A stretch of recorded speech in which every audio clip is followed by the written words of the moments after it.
So you sold Pokemon cards as a kid.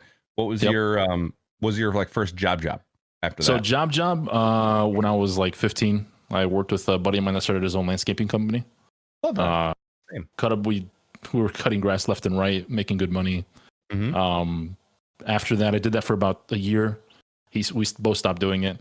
I worked at Target for 3 months. And then after Target, I went into retail sales, into selling furniture. And I was like 17, 18. And then from there on, I did sales my whole life, literally retail sales, Tiger Direct, rooms to go beds, room store furniture. And that's all I did my whole life. Commission, 100% commission. Commission, I was just going to say. Yep. Okay. Yeah, no hourly. I didn't. 100% commission. That's all I did from when I was like 18 till 31. Good. It was all commission. Man. Yeah. Hey, it makes good money. If you know how to sell, you can make some good money off commission based. For sure. Yeah, you can make a killing. You kind of control your own salary essentially. Like, so yeah, that's. I remember that being one of the things I wanted to avoid when I worked for Apple at sales. They were like, it's not commission. And I was like, thank God. Just because, like, I appreciate it. I've never done commission based. I've done like incentive. Like if I sell this many, I get like whatever, like a gift card. Yeah. It was never like my money increased, but it just seemed like so much pressure or stress every week.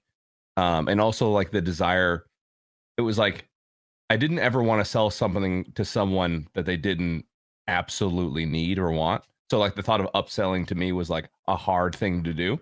Not that it's a bad thing. It's just hard for me to to do. I'm always like, you don't need that. Get this.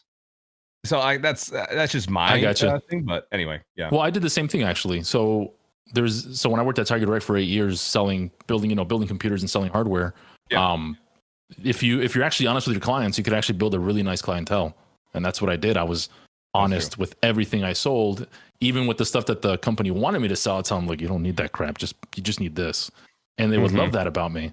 But because I was still making a good amount of money just selling off the revenue, without me having to push the garbage that they wanted me to. So, which I'm glad and I'm thankful that I did work at Tiger Direct because it helps with the business. I mean, it's literally the same thing.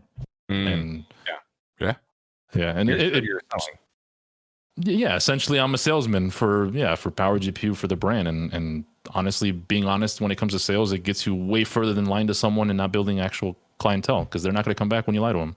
Yeah, exactly. Or push something that they don't really like understand even. Like we definitely had like initiatives at Apple of like, we need to hit this much for Apple Care. And I was like, but like, what if they don't want and or need it? So exactly. I don't want to push that on someone.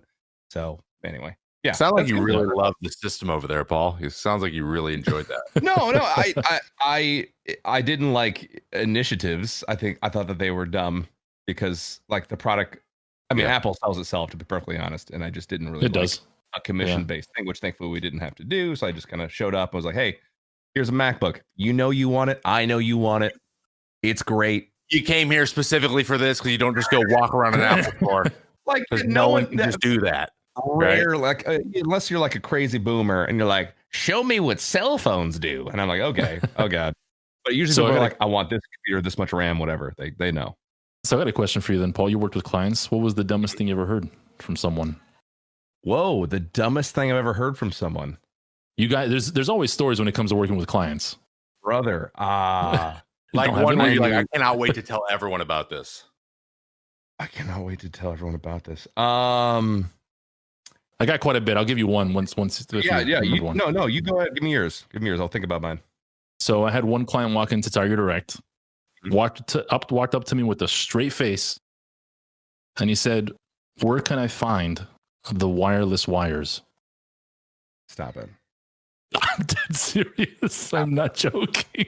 You're like an antenna, or I looked at him and I said, "What do you mean by wireless wires?" He's like, the computer, wireless wires. No, I lost it. No, he was not kidding. It was an older gentleman. And I told him, look, come here, let me show you. So I went up to the wireless department. I said, you talking about these? He goes, no, it gives you wireless internet. Yeah. I'm like, dear Lord. I go, yeah, this is what you're talking about. Jeez. Then he goes, oh, well, I Googled it. It said something about being wireless. I'm like, this is it right here. Oh, no. Yeah. Oh, my gosh. Okay. Wireless that kind of reminds me. That's very dumb a dumb thing to. I've had people. I think maybe just because I repress it because I was at the Genius Bar for so long. But just like the dumb stuff that people would bring up is just like, oh my god. But we've had people come in with like multiple computers and phones, and I don't know how it didn't get caught, but they somehow made an appointment, checked in for that appointment, got back to the Genius Bar, and by that time they're seeing me. And I'm like, hey, how can I help you today? Like she's like, well, I have this printer and this Windows laptop and these 3 Samsung phones, and I'm trying to get them to talk to each other. I'm like, you couldn't be at the worst place for all of that. I can't tell you how to use any of that stuff. I don't know how you got all the way back here before that happened, but I've had someone bring in their printer and like, how do I can't print off this. I'm like, I'm not help you with that. So I don't have your network here. Dude, seriously. Yeah. Like, yeah, I can't connect to my Wi-Fi. How do you think I'm going to help you with that here? I've had those. Yep. I've had those. Yep. So I've had the same ones. Dude. Yeah. No, it's all repressed. It's all coming back now. We just like lifted up a pile of dirt and it's all under there. Oh God. And now he remembers everything. Oh, it's so bad. Are you glad you're not working there anymore? I can't even tell you. You're a full-time content creator now, Paul. That's right, baby. Yeah. Now I'm just a genius for my family and friends. So that's great. Oh yeah, I'm sure that's still a whole thing too. Oh yeah, you used to do this. Oh yeah, this. No, it sucks. I just trained my grandmother on her iPad for like 5 hours the other day. Yeah, that was a man. You know what? No one ever asked me to show them how to throw a curveball ever, except for on Twitter.